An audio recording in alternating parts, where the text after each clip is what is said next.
Watazamaji wenzangu, naomba muweze kufuatilia video isicho kachelewa kuingia kwa usiku. Unaweza patana na mchawi au mwizi na kuue. Kuna kajamaa kako mavipi, kachawi hatari. Kamenusia, yani kamesikia kuna mtu na kuja kule mbele. Yako sasa kameingia pale kumkuta, kamedisappear. Jamaa ndio anatokelezea sasa, anatoka kwa kazini akiwa amechelewa. Ndio sasa amepata gunia ya kwanza, anashindwa kwani njia vipi?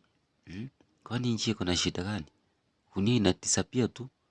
Gunia ya pili ndio hiyo. Anastuka sana, ile gunia inamfuatafuata tu, kumbe ni kajamaa anajibadilisha.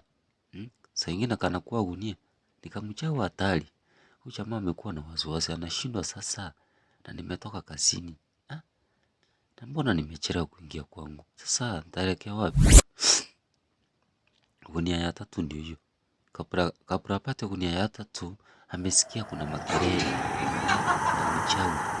Jamaa akajiuliza sasa, hadi njia ni mbaya, roho yangu imekataa. Wacha niende. Unajua saa ingine roho inakataa. Wacha niende kule kwenye